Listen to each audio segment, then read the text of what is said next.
ಹಿಜಾಬ್ ಹೋರಾಟ ದಿನೇ ದಿನೇ ಹೊಸ ಸ್ವರೂಪ ಪಡಿತಾ ಇದೆ. ಹಿಜಾಬ್ಗಾಗಿ ಮೌನ ಪ್ರತಿಭಟನೆಗಳು ಒಂದ್ ಕಡೆಯಾದ್ರೆ ಇನ್ನೊಂದ್ ಕಡೆ ಬೆದರಿಕೆ ಹಾಕುವ ಮಟ್ಟಕ್ಕೂ ಬೆಳೀತಾ ಇದೆ.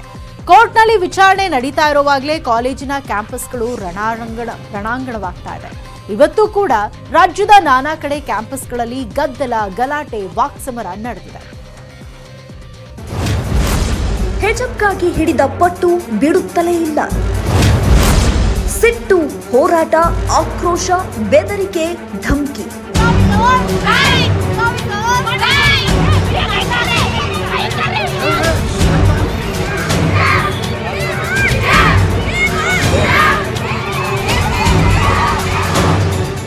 ರಾಜ್ಯದಲ್ಲಿ ಹಿಜಾಬ್ ಕಿಚ್ಚು ಸದ್ಯಕ್ಕೆ ತಣ್ಣಗಾಗೋ ಲಕ್ಷಣಗಳು ಕಾಣಿಸ್ತಿಲ್ಲ. ಕಾಲೇಜಿನ ಆವರಣದೊಳಗೆ ಹಾಗೂ ಗೇಟ್ ಬಳಿ ವಿದ್ಯಾರ್ಥಿಗಳು ಪಟ್ಟು ಹಿಡಿದಿದ್ರೆ ಹೊರಗಡೆ ಪೋಷಕರು ಪ್ರತಿಭಟನೆ ಮಾಡ್ತಿದ್ದಾರೆ. ಇನ್ನು ಕೆಲವರು ಗಲಾಟೆಗೆ ಮುಂದಾಗಿದ್ದಾರೆ. ಬೆಳಗಾವಿಯ ವಿಜಯ್ ಪ್ಯಾರಾಮೆಡಿಕಲ್ ಕಾಲೇಜಿನಲ್ಲಿ ವಿದ್ಯಾರ್ಥಿನಿಯರು ಹಿಜಾಬ್ಗಾಗಿ ಪಟ್ಟು ಹಿಡಿದ್ರು. 14ಕ್ಕೂ ಹೆಚ್ಚು ವಿದ್ಯಾರ್ಥಿನಿಯರು ಪ್ರತಿಭಟಿಸಿದ್ರು. ಕಾಲೇಜಿಗೆ ರಜೆ ನೀಡಲಾಗಿದೆ.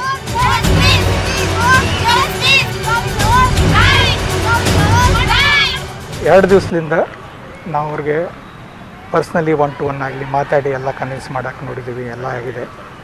ಅವರು ಸ್ಟೂಡೆಂಟ್ಸ್ ಇದು ಬೇಕೇ ಬೇಕು ನಮಗಂತ ಅಂತಲ್ಲಿ ನಮಗೆ ತ್ರಾಸ ಆಗ್ತಾಯಿದೆ. ಟಿಲ್ ಫರ್ದರ್ ಆರ್ಡರ್ಸ್ ಬರೋ ತನಕ ನಾನು DC ಅವ್ರಿಗೆ ರಿಕ್ವೆಸ್ಟ್ ಮಾಡಿಕೊಂಡು ಶಾಲೆಗೆ ಸೂಟಿಯನ್ನು ಕೊಡಲಿಕ್ಕೆ ನಿರ್ಧಾರ ತಗೊಂಡಿದ್ದೆ.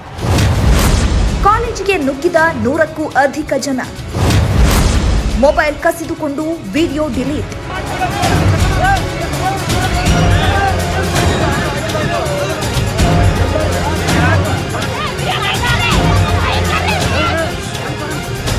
ಕೊಪ್ಪಳ ಜಿಲ್ಲೆ ಗಂಗಾವತಿ ಕಾಲೇಜಿನಲ್ಲಿ ಬುರ್ಕಾ ಧರಿಸಿ ತರಗತಿಗೆ ತೆರಳಲು ಅವಕಾಶ ಕೇಳಿದ್ದರು ಕೆಲ ವಿದ್ಯಾರ್ಥಿನಿಯರು. ಇಬ್ಬರು ಅತಿಥಿ ಉಪನ್ಯಾಸಕಿಯರು ಸಹ ಬುರ್ಖಾ ಹಾಕೊಂಡು ಬಂದಿದ್ರು. ಈ ವೇಳೆ ಬುರ್ಖಾಧಾರಿಗಳನ್ನ ಬೆಂಬಲಿಸಿ 100ಕ್ಕೂ ಅಧಿಕ ಯುವಕರು ಕಾಲೇಜಿಗೆ ನುಗ್ಗಿ ಗಲಾಟೆ ಮಾಡಿದ್ರು. ಮಾಧ್ಯಮ ಪ್ರತಿನಿಧಿಗಳ ಮೇಲೆ ಹಲ್ಲೆಗೆ ಯತ್ನವೂ ನಡೆಯಿತು. ಪೊಲೀಸರ ಎದುರೇ ಮೊಬೈಲ್ ಕಸಿದುಕೊಂಡು ವಿಡಿಯೋ ಡಿಲೀಟ್ ಮಾಡುವ ಯತ್ನ ನಡೆಯಿತು.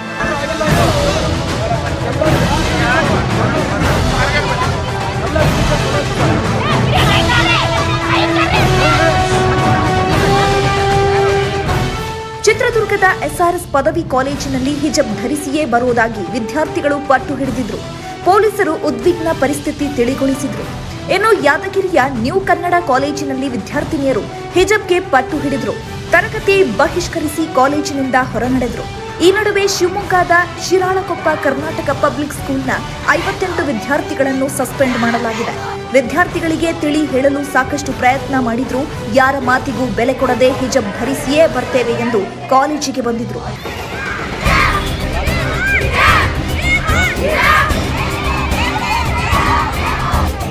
ಹರಿಹರದ SJVP ಕಾಲೇಜಿನಲ್ಲೂ ವಿದ್ಯಾರ್ಥಿನಿಯರು ಹಿಜಾಬ್ ಧರಿಸಿಯೇ ಕ್ಲಾಸ್ಗೆ ಹೋಗೋದಾಗಿ ಹಠ ಹಿಡಿದಿದ್ರು. ನಮಗೆ ಶಿಕ್ಷಣ, ಹಿಜಾಬ್ ಎರಡೂ ಬೇಕು, ಎರಡೂ ನಮ್ಮ ಹಕ್ಕು ಅಂತ ವಿದ್ಯಾರ್ಥಿಗಳು ವಾದಿಸಿದ್ರು.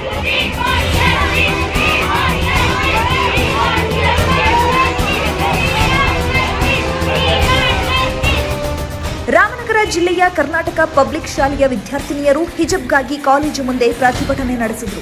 ಅತ್ತ ಮಡಿಕೇರಿ ಜೂನಿಯರ್ ಕಾಲೇಜಿನ ಮುಂದೆ ವಿ ವಾಂಟ್ ಜಸ್ಟಿಸ್ ಪೋಸ್ಟರ್ ಹಿಡಿದು ಪ್ರತಿಭಟನೆ ನಡೆಸಿದ್ರು. ಸೋಮವಾರದಿಂದ PUC ಪ್ರಾಕ್ಟಿಕಲ್ ಪರೀಕ್ಷೆಗೂ ಹೀಗೆ ಬರ್ತೇವೆ ಎಂದು ಪಟ್ಟು ಹಿಡಿದಿದ್ರು. ಇನ್ನು ಅರಸೀಕೆರೆಯಲ್ಲಿ ಬುರ್ಖಾ ತೆಗೆಯುತ್ತೇವೆ, ಆದರೆ ಹಿಜಾಬ್ ತೆಗೆಯೋದಿಲ್ಲ ಎಂದು ವಿದ್ಯಾರ್ಥಿನಿಯರು ರಂಪಾಟ ಮಾಡಿದ್ರು. ಬುರ್ಖಾ ತೆಗೆಯುತ್ತೆ, ಹಿಜಾಬ್ ತೆಗಿಯಕ್ಕಾಗಲ್ಲ ಸರ್. ನಮ್ಮ ಮೈ ಮೇಲೆ ಬಟ್ಟೆ ಸರ್, ಇದೇ ನಮಗೆ ಇದು ಮಾನ ಮರ್ಯಾದೆ ಸರ್ ಕೊಡೋದು. ಇಲ್ಲಾಂದ್ರೆ ನಾವು ಇದು ಕಾಲೇಜಿಗೆ TC ಕೊಟ್ಬಿಡಿ ಸರ್. ಇನ್ನು ಬೇಲೂರಿನಲ್ಲೂ ಪೋಷಕರೊಂದಿಗೆ ಸಭೆ ನಡೆಸಿದ್ರು SDMC ಅಧ್ಯಕ್ಷರು. ಬುರ್ಖಾ, ಹಿಜಾಬ್ ತೆಗೆಯುತ್ತೇವೆ, ಆದರೆ ವೇಲ್ ಮಾತ್ರ ತೆಗೆಯೋದಿಲ್ಲ ಅಂತ ಪಟ್ಟು ಹಿಡಿದಿದ್ರು. ಯೂನಿಫಾರ್ಮಿಗೆ ತಕ್ಕಂಗೆ ಅದು ವೇಲ್ ಹಾಕೊಂಡು ಬರ್ತಾರೆ. ಮತ್ತೆ ಯಾರು ಕ್ಲಾಸ್ ಒಳಗೆ ಏನು ಹಾಕಲ್ಲ ಸರ್.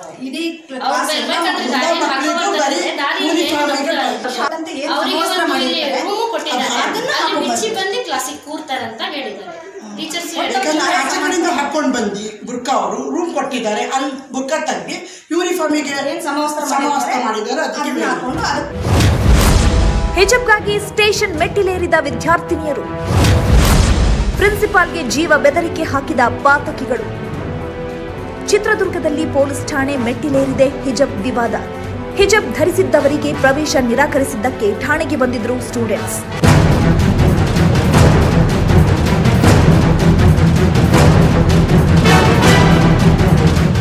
ಇನ್ನೊಂದು ಕಡೆ ಮಡಿಕೇರಿಯಲ್ಲಿ ಪ್ರಾಂಶುಪಾಲರಿಗೆ ಜೀವ ಬೆದರಿಕೆ ಬಂದಿದೆ.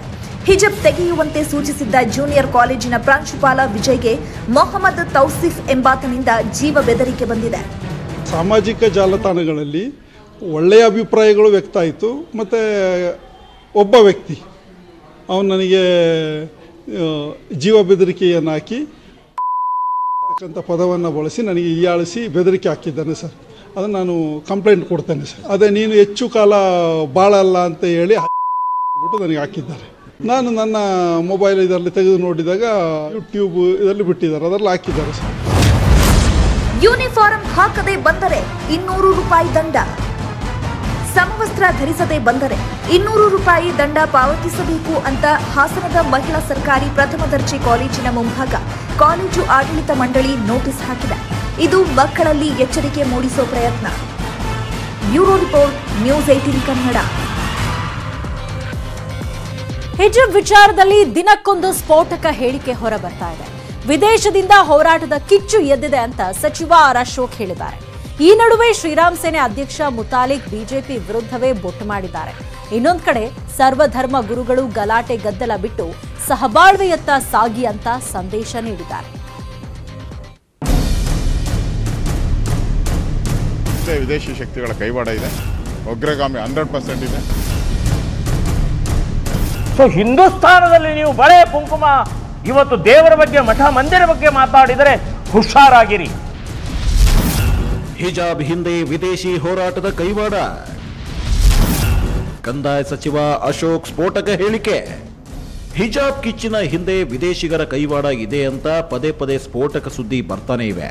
ಇಂದು ಕೂಡ ಇದು ಸದ್ದು ಮಾಡಿದೆ. ಹಿಜಾಬ್ ಗಲಾಟೆ ಹಿಂದೆ ಐಸಿಸ್ ಹಾಗೂ ಕೆಎಫ್ಡಿ ಸೇರಿದಂತೆ ಹಲವು ಸಂಘಟನೆಗಳ ಕೈವಾಡ ಇದೆ ಅಂತ ಕಂದಾಯ ಸಚಿವ ಆರ್ ಅಶೋಕ್ ಆರೋಪ ಮಾಡಿದ್ದಾರೆ. ಹಿಜಾಬ್ ವಿವಾದಕ್ಕೆ ಕಾರಣ ಹೊರಗಿನವರು ಅಂತ ಸಿಎಂ ಬಸವರಾಜ ಬೊಮ್ಮಾಯಿ ಹೇಳಿದ್ದಾರೆ.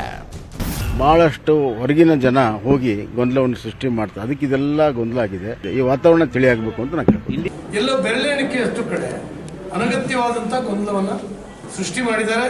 ಅವ್ರನ್ನ ಕೆಲವು ಕಡೆ ಅರೆಸ್ಟ್ ಆಗಿದೆ, ಕೆಲವು ಕಡೆ ಮೊಕದ್ದಮೆಯನ್ನು ಹೂಡಿದ್ದೇವೆ. ಉಡುಪಿಯಲ್ಲಿ ಶುರುವಾಗಿದ್ದು ಒಂದು ಇಡೀ ಪ್ರಪಂಚಕ್ಕೆ ಹೋಗಿದೆ ಅಂದ್ರೆ ಇದರಿಂದ ದುಷ್ಟಶಕ್ತಿಗಳು ಇದೆ. ಒಂದೇ ಒಂದು ವಾರದಲ್ಲಿ ಇಷ್ಟು ಕಡೆ ಹೋಗಿದೆ ಅಂದ್ರೆ ಇದರಿಂದ ವಿದೇಶಿ ಶಕ್ತಿಗಳ ಕೈವಾಡ ಇದೆ, ಉಗ್ರಗಾಮಿ 100% ಇದೆ. ಕುಂಕುಮ ಬಳೆ ತಂಟೆಗೆ ಬಂದ್ರೆ ನಾಲಿಗೆ ಸೀಳ್ತೀವಿ. ಪ್ರಮೋದ್ ಮುತಾಲಿಕ್ ವಿವಾದಿತ ಹೇಳಿಕೆ. ಇದೇ ವೇಳೆ ಹಿಜಾಬ್ ವಿಚಾರದಲ್ಲಿ ಹಿಂದೂ ಸಂಸ್ಕೃತಿ ಎಳೆದು ತರುತ್ತಿರೋ ಬಗ್ಗೆ ಪ್ರಮೋದ್ ಮುತಾಲಿಕ್ ಗರಂ ಆದ್ರು. ಕಾಂಗ್ರೆಸ್ಸಿನ ಅಲ್ಪಸಂಖ್ಯಾತದ ಶಾಸಕರೇ ಇವತ್ತು ಮುಖ್ಯಮಂತ್ರಿಗೆ ಭೇಟಿಯಾಗಿ ಹೇಳಿದರೆ PFI SDPI ಬ್ಯಾನ್ ಮಾಡಿ ಅಂತ ಹೇಳಿ ಕೇಂದ್ರ ಸರ್ಕಾರ ರಾಜ್ಯ ಸರ್ಕಾರ ಕೇಳ್ತಾ ಇದ್ದಾರೆ. ನಿಮಗೇನಾಗಿದೆ? ಎಷ್ಟು ಬೇಕು ದಾಖಲೆಗಳು? ನಿಮಗೆ ಕೊಲೆಗಳಾಗಿದೆ, 22 ಕೊಲೆಗಳು ಕರ್ನಾಟಕದಲ್ಲಿ ಮಾಡಿದ. ಇದರಲ್ಲಿ 9 ಚಾರ್ಜ್ ಶೀಟ್ನಲ್ಲಿ PFI ಹೆಸರಿದೆ. ನಾನು ಹೇಳ್ತಾ ಇದ್ದೇನೆ, ನಮ್ಮ ಹಣೆ ಮೇಲಿರುವಂಥ ವಿಭೂತಿ, ಭಸ್ಮ, ಕುಂಕುಮ ಮತ್ತು ಬಳೆಗಳೇನಿದಾವೆ ವೈಜ್ಞಾನಿಕವಾಗಿದೆ. ಸೊ ಅದರ ಬಗ್ಗೆ ಮಾತನಾಡೋದ್ರೆ ಹುಷಾರಿರಿ ಅಂತ ಹೇಳ್ತೀನಿ. ನಾಲ್ಗೆ ಸೀಳಿ ಬಿಡ್ತೀವಿ ಅಂತನ್ನುವಂಥದ್ದು ಎಚ್ಚರಿಕೆಯನ್ನು ಕೊಡ್ತಾ ಇದ್ದೀನಿ. ಭಾರತ ದೇಶ ಇದು, ಹಿಂದೂಸ್ತಾನ ಇದು. ಸೊ ಹಿಂದೂಸ್ತಾನದಲ್ಲಿ ನೀವು ಬಳೆ ಕುಂಕುಮ ಇವತ್ತು ದೇವರ ಬಗ್ಗೆ ಮಠ ಮಂದಿರ ಬಗ್ಗೆ ಮಾತಾಡಿದರೆ ಹುಷಾರಾಗಿರಿ. ಈ ನಡುವೆ ಮುತಾಲಿಕ್ ಬಿಜೆಪಿ ವಿರುದ್ಧ ಒಂದಿಷ್ಟು ಆರೋಪ ಮಾಡಿದ್ರು. ಮುಸ್ಲಿಂ ಓಟ್ ಒಡೆಯುತ್ತಾರೆ ಇವರು, ನಮಗೆ ಕಾಂಗ್ರೆಸ್ಸಿನ ಮುಸ್ಲಿಂ ವೋಟ್ ಬ್ಯಾಂಕನ್ನು ಒಡಿತಾ ಇದ್ದಾರೆ. ಸೊ ನಮಗೆ ಲಾಭ ಆಗತ್ತೆ ಅಂತನ್ನುವಂಥ ರಾಕ್ಷಸನ್ನು ಬೆಳೆಸ್ತಾ ಇದ್ದಾರೆ. ನಾಳೆ ಇದೇ ರಾಕ್ಷಸ ದೇಶವನ್ನು ನುಂಗಿ ಹಾಕತ್ತೆ ಅಂತನ್ನುವಂಥ ಪರಿಜ್ಞಾನ ಇಲ್ಲ. ನಾನು ನೇರವಾಗಿ ಹೇಳ್ತಾ ಇದ್ದೀನಿ. MIM ಅನ್ನು ಸಾಕ್ತಾ ಇದ್ದಾರೆ, SDPI ಸಾಕ್ತಾ ಇದ್ದಾರೆ, PFI ಸಾಕ್ತಾ ಇದ್ದಾರೆ, CFI ಬಿಜೆಪಿಯವರೇ ಸಾಕ್ತಾ ಇದ್ದಾರೆ. ನೀವು ಇನ್ನು ಕಾಂಗ್ರೆಸ್ನವರ ಆರೋಪಕ್ಕೆ ತಿರುಗೇಟು ಕೊಟ್ಟರು ಮುತಾಲಿಕ್. ಅದು ಬಜರಂಗ ದಳ ಇರ್ಬೋದು, RSS ಇರ್ಬೋದು, ಇನ್ಯಾವುದೇ ಇರ್ಬೋದು, SDPI ಇರ್ಬೋದು, ಯಾವುದೇ ಇರ್ಬೋದು, ನಾವು ತೀವ್ರವಾಗಿ ಖಂಡಿಸ್ತೀವಿ. ನೀವು RSS ಬಗ್ಗೆ ಬೈಯುವಂತಹದ್ದೆಲ್ಲ ಬಿಜೆಪಿ ಬೇಕಾದ್ರೂ ಬೈರಿ, ಆದರೆ RSS ಅಂತ ಶುದ್ಧ ದೇಶಭಕ್ತವನ್ನ ಸಂಘಟನೆಯನ್ನ ನಿಮಗೆ ತೆಗಳಕ್ಕೆ ನಿಮಗೆ ಏನೂ ನೈತಿಕತೆ ಇಲ್ಲ ಅಂತನ್ನುವಂಥದ್ದು ನಾನು ಹೇಳ್ತಾ ಇದ್ದೀನಿ. ಎಷ್ಟೆಲ್ಲ ಆಗುವಾಗಲೇ ಚಿತ್ರದುರ್ಗದಲ್ಲಿ ವಿಶ್ವ ಹಿಂದೂ ಪರಿಷತ್ ಹಾಗೂ ಭಜರಂಗದಳ ಹಿಜಾಬ್ ವಿರೋಧಿಸಿ ಪ್ರತಿಭಟನೆ ನಡೆಸಿವೆ. ಸಿಎಫ್ಐ, ಪಿಎಫ್ಐ, ಎಸ್ಡಿಪಿಐ ಸಂಘಟನೆಗಳು ವಿವಾದ ಸೃಷ್ಟಿಸಿವೆ ಅಂತ ಆರೋಪಿಸಿವೆ.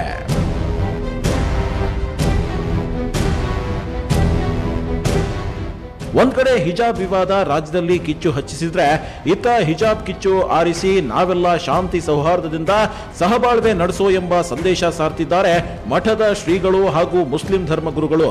ಬೆಂಗಳೂರಲ್ಲಿ ಪತ್ರಿಕಾಗೋಷ್ಠಿ ನಡೆಸಿದ ಸರ್ವಧರ್ಮ ಗುರುಗಳು ಸಹಬಾಳ್ವೆಯ ಜೀವನಕ್ಕೆ ಕರೆ ನೀಡಿದ್ರು. ಸಾಮಾಜಿಕ ಸಾಮರಸ್ಯವನ್ನ ಸ್ಥಾಪಿಸುವಂತ ದಿಸೆಯಲ್ಲಿ ಪ್ರಯತ್ನವನ್ನ ಮಾಡಬಹುದೇ ಹೊರತಾಗಿ ನಾವುಗಳೇ ವ್ಯವಸ್ಥೆ ಇದೇ ರೀತಿಯಾಗಿ ಇರಬೇಕು ಅನ್ನುವಂತ ಒಂದು ವಿಚಾರವನ್ನ ಹೇಳಲಿಕ್ಕೆ ನಮಗೆ ಹಕ್ಕಿಲ್ಲ. ನೋಡಿ, ಹಿಜಾಬಿನ ಇದು ಆರ್ಡರ್ ಇನ್ನೂ ಫೈನಲ್ ಆರ್ಡರ್ ಕೋರ್ಟ್ ಇಂದ ಬಂದಿಲ್ಲ. ಇಂಟೀರಿಯಂ ಆರ್ಡರ್ ಮಾತ್ರ ಬಂದಿದೆ. ಇಂಟೀರಿಯಂ ಆರ್ಡರ್ ಅನ್ನ ಸರಿಯಾಗಿ ಅರ್ಥ ಮಾಡಿಕೊಳ್ಳುವ ಅವಶ್ಯಕತೆಯೂ ಇದೆ. ಇನ್ನು ವಿವಾದದ ಕಿಚ್ಚು ತಣ್ಣಗಾಗಿಸಲು ಹುಬ್ಬಳ್ಳಿಯ ಇಸ್ಲಾಂ ಸಂಸ್ಥೆ ಮುಂದಾಗಿದೆ. ತರಗತಿಗಳಲ್ಲಿ ಹಿಜಾಬ್ ಧರಿಸುವುದು ಬೇಡ ಅಂತ ಅಂಜುಮನ್ ಇಸ್ಲಾಂ ಸಂಸ್ಥೆ ಮಹತ್ವದ ನಿರ್ಧಾರ ಕೈಗೊಂಡಿದೆ. ಇನ್ನು ಸರ್ಕಾರದ ನಿರ್ಧಾರಕ್ಕೆ ಎಲ್ಲರೂ ಬದ್ಧರಾಗಿದ್ದೇವೆ ಅಂತ ಮೈಸೂರು ರಾಜವಂಶಸ್ಥ ಯದುವೀರ್ ಒಡೆಯರ್ ಸಲಹೆ ನೀಡಿದ್ದಾರೆ. ಅದು ನೀವು ಸರ್ಕಾರದ ಕೇಳೋದಾಗುತ್ತೆ. ಇಲ್ಲಿ ಇದು ಕೋರ್ಟ್ನಿಂದ ನೀಡಿದಂಥ ಆದೇಶವನ್ನು ನಾವೆಲ್ಲರೂ ಅನುಸರಿಸಬೇಕು. ಇನ್ನು ಹಾಸನದಲ್ಲಿ ಪದವಿ ಪ್ರದಾನಕ್ಕೆ ಅಡ್ಡಿಯಾಗಲಿಲ್ಲ ಹಿಜಾಬ್. ಸರ್ಕಾರಿ ಸ್ವಾಯತ್ತ ವಿಜ್ಞಾನ ಕಾಲೇಜಿನ ಘಟಕೋತ್ಸವದಲ್ಲಿ ಹಿಜಾಬ್ ಹಾಕೊಂಡು ಪದವಿ ಸ್ವೀಕರಿಸಿದ್ರು ವಿದ್ಯಾರ್ಥಿನಿಯರು. ಹಿಜಾಬ್ ಗಲಾಟೆ ನಡುವೆ ರಾಜ್ಯಕ್ಕೆ ಮಾದರಿ ಆಗಿರೋದು ರಾಯಚೂರು ಹಾಗೂ ಯಾದಗಿರಿ ವಿದ್ಯಾರ್ಥಿನಿಯರು. ಕೋರ್ಟ್ ಆದೇಶದಂತೆ ಹಿಜಾಬ್ ಬಿಟ್ಟು ಡ್ರೆಸ್ ಕೋಡ್ ಪಾಲನೆ ಮಾಡಿದ್ರು. ಕ್ಲಾಸ್ಗೆ ಬನ್ನಿ ಅಂತ ಮನವಿ ಮಾಡಿಕೊಂಡಿದ್ದು ಕಂಡುಬಂತು. ನಮ್ಮ ಫ್ರೆಂಡ್ಸ್ ಅವ್ರು ನಮ್ಮ ಅಕ್ಕ ತಂಗಿಯರಿದ್ದಂಗೆ ಅವರು, ಆದರೆ ಅವ್ರು ಅರ್ಥ ಮಾಡ್ಕೊತಾ ಇಲ್ಲ. ಅವರು ಯಾಕೆಂತಂದ್ರೆ ಅವ್ರು ನಮ್ಗೆ ಹಿಜಾಬ್ ಬೇಕು ಅದು ಬೇಕಂತ ಅಂದ್ಕೊಂಡು ಅವರು ಸ್ವಲ್ಪ ಗಲಾಟೆ ಮಾಡಕತ್ತಾರ ಅಷ್ಟೇ. ಒಟ್ಟಿನಲ್ಲಿ ಎಲ್ಲರೂ ಸಮಾನ್ರೆ, ಇಲ್ಲೇನು ಯಾರು ಒಬ್ರು ಹೆಚ್ಚಿಲ್ಲ ಒಬ್ರು ಕಮ್ಮಿನೂ ಇಲ್ಲ. ಒಟ್ಟಿನಲ್ಲಿ ಕಾಲೇಜಿಗೆ ಬಂದ್ರೆ ಅವ್ರಿಗೆ ಯೂಸ್ ಆಗ್ತದೆ. Bureau report, news 18 Kannada. ಅಗ್ರರಾಷ್ಟ್ರೀಯ ವಾರ್ತೆ ಮುಂದುವರಿಯುತ್ತೆ ಚಿಕ್ಕ ಬ್ರೇಕ್ ಆದ್ಮೇಲೆ. Welcome back. ಈಶ್ವರಪ್ಪ ರಾಜೀನಾಮೆಗೆ ಒತ್ತಾಯಿಸಿ ಕಾಂಗ್ರೆಸ್ನ ಅಹೋರಾತ್ರಿ ಧರಣಿ 3ನೇ ದಿನವೂ ನಡೀತಾ ಇದೆ. ಸೋಮವಾರವೂ ಹೋರಾಟ ಮಾಡಲು ನಿರ್ಧರಿಸಲಾಗಿದೆ. ಕಲಾಪ ಮುಂದೆ ಹೋದ್ರೆ ಜನರ ಮುಂದೆ ಹೋಗ್ತೀವಿ ಅಂತಿದೆ ಕಾಂಗ್ರೆಸ್. ಇನ್ನು ಕಾಂಗ್ರೆಸ್ ಮೇಲೆ ಈಶ್ವರಪ್ಪ ಸಿಟ್ಟು ಇನ್ನೂ ತಣ್ಣಗಾಗಿಲ್ಲ. ಶಿವಮೊಗ್ಗದಲ್ಲೂ ನಾಲಿಗೆ ಹರಿಬಿಟ್ಟಿದ್ದಾರೆ ಈಶ್ವರಪ್ಪ. ಈಶ್ವರಪ್ಪ ರಾಜೀನಾಮೆಗೆ ಕಾಂಗ್ರೆಸ್ ಬಿಗಿಪಟ್ಟು. 3ನೇ ಅಹೋರಾತ್ರಿ ಧರಣಿ ಸರ್ಕಾರಕ್ಕೆ ಮಂಡೆ ಬಿಸಿ. ಧ್ವಜ ಸಮರದಲ್ಲಿ ಗ್ರಾಮೀಣಾಭಿವೃದ್ಧಿ ಸಚಿವ ಕೆಎಸ್ ಈಶ್ವರಪ್ಪ ರಾಜೀನಾಮೆಗೆ ಪಟ್ಟು ಹಿಡಿದಿರುವ ಕಾಂಗ್ರೆಸ್ ನಾಯಕರು ಸದನದಲ್ಲೇ ಧರಣಿ ಮುಂದುವರೆಸಿದ್ದಾರೆ. ಸೋಮವಾರ ಅಪ್ಪಿತಪ್ಪಿ ಕಲಾಪ ಮುಂದೂಡಿದ್ರೆ ನಾವು ಜನರ ಮುಂದೆ ಹೋಗ್ತೀವಿ ಅನ್ನೋ ಮೂಲಕ ಹೋರಾಟ ತೀವ್ರಗೊಳಿಸುವ ಎಚ್ಚರಿಕೆ ನೀಡಿದ್ದಾರೆ. ಅಸೆಂಬ್ಲಿ ನಡೆಯುವವರೆಗೂ ಕೂಡ ಮುಂದುವರಿಯುತ್ತದೆ. ಅಸೆಂಬ್ಲಿ ಏನಾದ್ರು ಸೈನ್ ಡೇ ಅಡ್ಜರ್ನ್ ಆದ್ರೆ ನಾವು ಇಲ್ಲಿ ಕೂತ್ಕೊಂಡು ಏನ್ ಮಾಡೋದು, ಕಾಲಾಪ್ ಮಾಡ್ತೀವಿ. ಕಾಲಾಪ್ ಮಾಡಿ ಜನರ ಹತ್ರಕ್ಕೆ ಹೋಗ್ತೀವಿ. ಈ ಇಶ್ಯೂ ಬಗ್ಗೆ ಹೋರಾಟ ಮಾಡ್ತೀವಿ. ಸಂವಿಧಾನಕ್ಕೆ ಇವ್ರು ಗೌರವ ಕೊಡದಿದ್ದವ್ರು ಮಂತ್ರಿ ಆಗಿರುತ್ತೆ, ಹೆಂಗಿರ್ತಾರಪ್ಪ ಇವರು? ಸಂವಿಧಾನದ ಮೇಲೆ ಪ್ರಮಾಣ ವಚನ ಮಾಡಿ ಮಂತ್ರಿಯಾಗಿ ಸಂವಿಧಾನಕ್ಕೆ ಗೌರವ ಕೊಡದಿದ್ದವರು ಹೇಗೆ ಮಂತ್ರಿ ಆಗಿರ್ತಾರೆ? ಈಗ 2 ದಿನ ರಾತ್ರಿ ಧರಣಿ ಮುಗಿಸಿದ್ದೇವೆ. ಇದು 3ನೇ ದಿನ ಕಾಲಿಟ್ಟಿದ್ದೇವೆ. ಇದನ್ನ ಮುಂದುವರಿಸ್ತೀವಿ.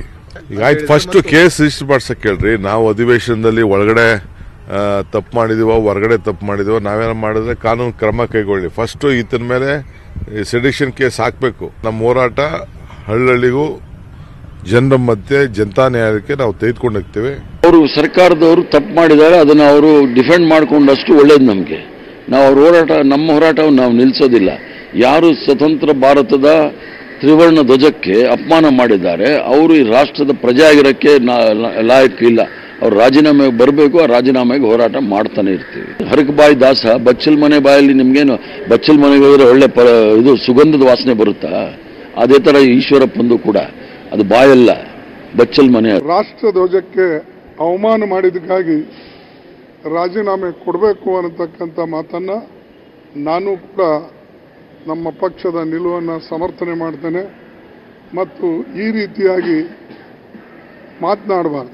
ನಮಗೆ ಬಾಯಿ ಇದೆ, ನಾಲಿಗೆ ಇದೆ ಅಂಥೇಳಿ ಬೇಕಾಬಿಟ್ಟು ದೇಶವನ್ನು ಒಡಿಸ್ತಕ್ಕಂಥದ್ದು ಮತ್ತು ದೇಶದಲ್ಲಿ ಒಂದು ನಮ್ಮ ಯುವಕರ ಮನಸ್ಸಿನಲ್ಲಿ ವಿಷಬೀಜವನ್ನು ತುಂಬತಕ್ಕಂಥ ಕೆಲಸ ಯಾರೂ ಮಾಡಬಾರ್ದು. ಇವತ್ತು ಯಾರು ರಾಷ್ಟ್ರ ಧ್ವಜವನ್ನ ಇಳಿಸಿ ಭಾಗವತ ಧ್ವಜವನ್ನ ನಾವು ಹಾರಿಸ್ತೀವಿ ಅಂತ ಇದಾರಲ್ಲ, ಅವ್ರು ರಾಜೀನಾಮೆ ತಗೊಳ್ಳಿ, ವಜಾ ಮಾಡಿ, ನಿಮ್ಮ ಪಾರ್ಟಿಯಿಂದ ವಜಾ ಮಾಡಿ, ಸರ್ಕಾರದಿಂದ ವಜಾ ಮಾಡಿ. ಹೈಕಮಾಂಡಿಗೆ ಏನಾಯ್ತು? ಹೈಕಮಾಂಡ್ ಅವರು ಮಾಡ್ಬೋದು, ಸಮರ್ಥನೆ ಮಾಡುವ. ಅವ್ರಿಗೆ ಕುರ್ಚಿ ಇಂಪಾರ್ಟೆಂಟ್. ಹೌದಪ್ಪ, ನನ್ನ ಕಡೆಯಿಂದ ತಪ್ಪಾಗಿದೆ, ಹಿಂಗೆ ಹೇಳ್ಬಾರ್ದಾಗಿತ್ತು, ನಾನು ರಾಜೀನಾಮೆ ಕೊಡ್ತೀನಿ ಅಂತ ಹೇಳಿದ್ರೆ ನಾವೇ ಅವರಿಗೆ ಶ್ಲಾಘಿಸ್ತೀವಿ. ಕಾಂಗ್ರೆಸ್ ಧರಣಿಗೆ ಕೇಸರಿ ಟೀಮ್ ಆಕ್ರೋಶ. ಶಿವಮೊಗ್ಗದಲ್ಲೂ ನಾಲ್ಗೆ ಹರಿಬಿಟ್ಟ ಈಶ್ವರಪ್ಪ. ಶಿವಮೊಗ್ಗದಲ್ಲಿ ಜೆಡಿಎಸ್ ಮುಖಂಡರ ಬಿಜೆಪಿ ಸೇರ್ಪಡೆ ಕಾರ್ಯಕ್ರಮ ನಡೆಯಿತು. ಇಲ್ಲೂ ಕೂಡ ಕಾಂಗ್ರೆಸ್ ವಿರುದ್ಧ ಹರಿಹಾಯ್ದರು ಸಚಿವ ಈಶ್ವರಪ್ಪ. ಇನ್ಯಾವನ್ ಬರ್ತಾನಿಗೆ ಕರ್ನಾಟಕ ರಾಜ್ಯದ ವಿಧಾನಸಭೆಗೆ? ಈ ಗುಂಡ ಶಿವಕುಮಾರ್ ಬರ್ತಾನ? ಆ ಜಾತಿವಾದಿ ಸಿದ್ದರಾಮಯ್ಯ ಬರ್ತಾನ? ಅವರೇ ಬೆಳೆದಾಡ್ತಿದ್ದಾರೆ. ಹೆಂಗೆ ಭದ್ರಾವತಿನಲ್ಲಿ ಎರಡು ಕೂಲಿಗಳು ಹೊಡೆದಾಡ್ತಿದ್ರು ನೀವು ನೋಡಿದೀರ. ನನ್ಗಿಂತ ಜಾತಿ ದಿನ ಅಭ್ಯಾಸ ಮಾಡಿ ನೋಡಿದಿರಿ ನೀವು. ಅವ್ರನ್ನ ಪಕ್ಕಕ್ಕೆ, ಈ ಕೂಲಿಗಳನ್ನು ಪಕ್ಕಕ್ಕೆ ಸರಿಸಬೇಕು, ಆ ಗುಂಡಾಗಳನ್ನ ಜಾತಿವಾದಿಗಳನ್ನು ಕೂಡ ಪಕ್ಕಕ್ಕೆ ಸರಿಸಿ ಭದ್ರಾವತಿ ರಾಷ್ಟ್ರೀಯ ವಿಚಾರದ ಪಕ್ಷ, ರಾಷ್ಟ್ರೀಯ ವಿಚಾರದ ಅಭ್ಯರ್ಥಿನ ನಾವು ಗೆಲ್ಲಿಸ್ತೀವಿ ಅಂತ ತೀರ್ಮಾನ ಮಾಡ್ಕೊಂಡು ಹೋಗಿದ್ದಕ್ಕೆ ಬಂದಿದ್ದೀರಿ. ಇನ್ನು ಸಿಎಂ ಬೊಮ್ಮಾಯಿ ಸೇರಿದಂತೆ ಇತರೆ ನಾಯಕರು ಕೂಡ ಕಾಂಗ್ರೆಸ್ ವಿರುದ್ಧ ಹರಿಹಾಯ್ದರು. ಕಾಂಗ್ರೆಸ್ ಆಡಳಿತ ಪಕ್ಷ ಅಂತೂ ಇಲ್ಲ, ವಿರೋಧ ಪಕ್ಷವಾಗಿ ಕೆಲಸ ಮಾಡೋದಕ್ಕೂ ಕೂಡ ತಮ್ಮ ನೈತಿಕತೆಯನ್ನು ಕಳ್ಕೊಂಡಿದ್ದಾರೆ. ಕಾಂಗ್ರೆಸ್ ಆಡಳಿತ ಪಕ್ಷ ಅಂತೂ ಇಲ್ಲ, ವಿರೋಧ ಪಕ್ಷವಾಗಿ ಕೆಲಸ ಮಾಡೋದಕ್ಕೂ ಕೂಡ ತಮ್ಮ ನೈತಿಕತೆಯನ್ನು ಕಳ್ಕೊಂಡಿದ್ದಾರೆ. ಕಾಂಗ್ರೆಸ್ನವರು ಯಾವುದೇ ವಿಚಾರಕ್ಕಾಗಿ, ಜನರ ಸಮಸ್ಯೆಗಳಿಗಾಗಿ ಹೋರಾಟವನ್ನು ಮಾಡ್ತಾ ಇಲ್ಲ, ರಾಜಕೀಯ ಅಸ್ತಿತ್ವಕ್ಕಾಗಿ ಹೋರಾಟವನ್ನು ಮಾಡ್ತಾ ಇದ್ದಾರೆ. ಅದು ಸರಿಯಾದಂಥ ವಿಚಾರ ಅಲ್ಲ. ಮಕ್ಕಳು, ಶಾಲಾ ಮಕ್ಕಳು ಹುಷಾರಾಗಿರಬೇಕು. ಇದರಿಂದ ವಿದ್ಯಾಭ್ಯಾಸಕ್ಕೆ ತೊಂದರೆ ಆಗಬಾರ್ದು. ನಾವು ಶಾಲೆಗೆ ಹೋಗೋದು ವಿದ್ಯೆ ಕಲಿಯೋಕ್ಕೆ, ಮತಾಂತರ ಮಾಡೋಕ್ಕೆ ಅಥವಾ ಧರ್ಮ ಪ್ರಚಾರಕ್ಕಲ್ಲ. ಅದರಿಂದ ಅದನ್ನು ಗಮನದಲ್ಲಿಟ್ಕೊಂಡು ಯಾವುದೇ ಸಮುದಾಯ ಇರಲಿ, ಹಿಂದೂ ಇರಲಿ, ಮುಸ್ಲಿಂ ಇರಲಿ, ಕ್ರಿಶ್ಚಿಯನ್ ಇರಲಿ, ನಾವು ಹೋಗ್ತಾ ಇರುವಂಥ ದೇವಾಲಯ ವಿದ್ಯೆ ಕಲಿಯುವಂಥ ದೇವಾಲಯ, ಅಲ್ಲಿ ವಿದ್ಯೆಗೆ ಮಾತ್ರ ಅವಕಾಶ ಇರಬೇಕು. ಇನ್ನು ಹಿಜಾಬ್ ಗಲಾಟೆ ಬಗ್ಗೆ ಎಚ್ಡಿಕೆ ಇವತ್ತು ಏನಂದ್ರು ಕೇಳಿ. ಹಿಜಾಬ್ ಬಗ್ಗೆ ಅಂದರು, ನೋಡ್ರಪ್ಪ, ನನಗೆ ಹಿಜಾಬು ಗಿಜಾಬು ಸಂಬಂಧ ಇಲ್ಲ. ಮಕ್ಕಳ ಭವಿಷ್ಯ ಉಳಿಬೇಕು, ಮಕ್ಕಳ ಭವಿಷ್ಯಕ್ಕೋಸ್ಕರವಾಗಿ ಇಲ್ಲಿ ನಡೀತಿರೋದ್ರಲ್ಲಿ ನಿಲ್ಲಬೇಕು, ಸದನದಲ್ಲಿ ಚರ್ಚೆ ಆಗಬೇಕು ಅಂತ ಹೇಳಿದ್ದೀನಿ. ಇಲ್ಲಿ ಸದನದ ಹೆಸರಿನಲ್ಲಿ ದೇಶದ, ರಾಜ್ಯದ ಜನ ಕಟ್ತಕ್ಕಂಥ ತೆರಿಗೆ ಹಣನ ಪ್ರತಿನಿತ್ಯ 1.5 ಕೋಟಿ ಹಣ ಖರ್ಚಾಗ್ತಿದೆ ಅಲ್ಲಿ ಕಲಾಪ ನಡೆಸಲಿಕ್ಕೆ. ಏನು ಕಲಾಪ ಮಾಡದೆ, ಜನಗಳ ಸಮಸ್ಯೆಗೆ ಚರ್ಚೆ ಮಾಡದೆ, ಆ ದುಡ್ಡನ್ನು ಇವತ್ತು ವೇಸ್ಟ್ ಮಾಡ್ಕೊಂಡು ಕೂತಿದ್ದೀರಲ್ಲ, ಇದು ನೀವು ದೇಶ ಕಟ್ಟಾರ? ಕಾಂಗ್ರೆಸ್ ನಾಯಕರು ಇದು ಕೇಳಲಿಕ್ಕೆ ಬಯಸ್ತೀನಿ ನಾನು. ಒಟ್ನಲ್ಲಿ ಹಿಜಾಬ್ ಬೆಂಕಿ ಕೆಂಡವಾಗ್ತಿದೆಯೇ ಹೊರತು ತಣ್ಣಗಾಗ್ತಿಲ್ಲ. ಸೋಮವಾರ ಕಲಾಪ ಇನ್ನಷ್ಟು ಕಾವೇರುವುದರಲ್ಲಿ ಎರಡು ಮಾತಿಲ್ಲ. Bureau report, news 18 Kannada. Welcome back. Kannada ಚಿತ್ರರಂಗದ ಹಿರಿಯ ನಟ, ಕಲಾ ತಪಸ್ವಿ ರಾಜೇಶ್ ಇನ್ನೂ ನೆನಪು ಮಾತ್ರ. ಅನಾರೋಗ್ಯದಿಂದ ಆಸ್ಪತ್ರೆಗೆ ದಾಖಲಾಗಿ ಜೀವನ್ ಮರಣದ ಜೊತೆ ಹೋರಾಡ್ತಾ ಇದ್ದ ಹಿರಿಯ ಜೀವ ಉಸಿರು ಚೆಲ್ಲಿದೆ. ಉಸಿರಾಟದ ಸಮಸ್ಯೆಯಿಂದ ಕಳೆದ 10 ದಿನಗಳ ಹಿಂದೆ ಆಸ್ಪತ್ರೆಗೆ ದಾಖಲಾಗಿದ್ದ ರಾಜೇಶ್ ಮತ್ತೆ ಜೀವಂತವಾಗಿ ಬರಲೇ ಇಲ್ಲ. ಬ್ಲಡ್ ಇನ್ಫೆಕ್ಷನ್ನಿಂದ ಬಳಲಿದ್ದ ರಾಜೇಶ್ ದಿನದಿಂದ ದಿನಕ್ಕೆ ಬಡವಾಗ್ತಾ ಇದ್ರು. ಚಿಕಿತ್ಸೆ ಫಲಿಸದೆ ಎಂದು ಬೆಳಗಿನ ಜಾವ ಬೆಂಗಳೂರಿನ ಖಾಸಗಿ ಆಸ್ಪತ್ರೆಯಲ್ಲಿ ಕೊನೆ ಉಸಿರೆಳೆದ್ರು. ಹಿರಿಯ ನಟನ ಅಗಲಿಕೆಗೆ ಸ್ಯಾಂಡಲ್ವುಡ್ ಸಂತಾಪ ಸೂಚಿಸಿದೆ. ಸಿಎಂ ಸೇರಿದಂತೆ ಗಣ್ಯರು ಅಂತಿಮ ದರ್ಶನ ಪಡ್ಕೊಂಡಿದ್ದಾರೆ. ಅಭಿಮಾನಿಗಳು ಕಂಬನಿ ಮಿಡಿದಿದ್ದಾರೆ. ರಾಜೇಶ್ ಅವರ ದೊಡ್ಡ ಫ್ಯಾನ್ ಒಬ್ಬರು, ಅವರ ಜಾಗದಲ್ಲಿ ಈ ಒಂದು ಅಂತ್ಯಕ್ರಿಯೆ ನಡಿಬೇಕು ಅನ್ನೋ ಅವರ ತುಂಬ ಆಸೆ ಪಟ್ಟು ಅವರೇ ಜಾಗನ ಕೊಟ್ಟಿದ್ದಾರೆ. ಸ್ವಲ್ಪ ಒಂದು 10 ಗುಂಟೆವರೆಗೂ ಜಾಗ ಕೊಟ್ಟಿದ್ದಾರೆ. ನಾವು ಎಷ್ಟೇ ದುಡ್ಡು ಕೊಡ್ತೀವಿ ಅಂತಂದ್ರು ಅದಕ್ಕೆ ಅವರು ಒಪ್ಕೊಳ್ಳದೆ, ಇಲ್ಲ ಅವ್ರು ನಮ್ಗೆ ಚೆನ್ನಾಗಿ ಗೊತ್ತು. ತುಂಬ ಸರಿ ಅವ್ರ ಮನೆಗೆ ಹೋಗಿದ್ದರಂತೆ. ಅವ್ರ ಮನೆಗೆ ಹೋಗಿ ಅವ್ರ ಮದುವೆಗಳಿಗೆಲ್ಲ ಹೋಗಿ ರಾಜೇಶ್ ಅವರು ಬಂದಿರೋದ್ರಿಂದ ಅವ್ರಿಗೆ ಆ ಒಂದು ಅಭಿಮಾನ ರೂಪದಲ್ಲಿ ಆ ಜಾಗನ ಕೊಟ್ಟಿದ್ದಾರೆ. ಕಲಾ ಸೇವೆಯನ್ನು ಬಹಳ ಪ್ರಾಮಾಣಿಕವಾಗಿ ಮಾಡಿದವರು. ಚಲನಚಿತ್ರ ರಂಗದಲ್ಲಿ ಇರೋರಿಗೆ ಬಹಳ ಕಷ್ಟದ ಕೆಲಸ. ಬಟ್ ಶೀಘ್ರದಲ್ಲೇ ಭಾರತದಲ್ಲಿ ಒಲಿಂಪಿಕ್ಸ್ ಪಂದ್ಯಗಳು ನಡೆಯಲಿವೆ. ಅಂತಾರಾಷ್ಟ್ರೀಯ ಒಲಿಂಪಿಕ್ಸ್ ಸಮಿತಿಯ ಮುಂದಿನ 139ನೇ ಸಮಾವೇಶವನ್ನು 2023ಕ್ಕೆ ಮುಂಬೈನ ಜಿಯೋ ವರ್ಲ್ಡ್ ಸೆಂಟರ್ನಲ್ಲಿ ನಡೆಸಲು ತೀರ್ಮಾನಿಸಲಾಗಿದೆ. ಇವತ್ತು ಐಒಸಿ ಸಭೆಯಲ್ಲಿ ಭಾರತದ ಮೊಟ್ಟ ಮೊದಲ ಸದಸ್ಯೆ ನೀತಾ ಅಂಬಾನಿ ಭಾರತದ ಪ್ರತಿನಿಧಿಯಾಗಿ ಭಾಷಣ ಮಾಡಿದರು. ಪ್ರತಿಷ್ಠಿತ ಒಲಿಂಪಿಕ್ಸ್ ಕ್ರೀಡಾಕೂಟವನ್ನು ಆಯೋಜಿಸಿದ್ದಕ್ಕಾಗಿ ನೀತಾ ಅಂಬಾನಿ ಧನ್ಯವಾದ ತಿಳಿಸಿದರು. 2023ರ ಐಒಸಿ ಅಧಿವೇಶನಕ್ಕೆ ಅವಕಾಶ ಕೊಟ್ಟಿದ್ದಕ್ಕೂ ಧನ್ಯವಾದ ತಿಳಿಸಿದರು. ಅಂದಹಾಗೆ 2030ರ ಚಳಿಗಾಲದ ಒಲಿಂಪಿಕ್ಸ್ಗೆ ಭಾರತವನ್ನು ಆಯ್ಕೆ ಮಾಡುವ ಸಾಧ್ಯತೆ ಇದೆ. ಈ ಹಿಂದೆ 1983ರಲ್ಲಿ ನವದೆಹಲಿಯಲ್ಲಿ ಐಒಸಿ ಅಧಿವೇಶನ ಆಯೋಜಿಸಲಾಗಿತ್ತು. Thank you very much, President Bach, for the honor and the opportunity. Thank you to all my dear friends and colleagues in the IOC for your vote of confidence. On behalf of 1.3 billion Indians, I thank you all for your faith in us, and I look forward to welcoming. ಈ ಎಲ್ಲ ಪ್ರಮುಖ ಸುದ್ದಿಗಳೊಂದಿಗೆ ಇವತ್ತಿನ ಅಗ್ರರಾಷ್ಟ್ರೀಯ ವಾರ್ತೆಯನ್ನು ಮುಗಿಸ್ತಾ ಇದ್ದೀನಿ. ನೋಡ್ತಾ ಇರಿ news 18 Kannada. ಜಾಲ ನಮ್ಮದು, ಬಲ ನಿಮ್ಮದು.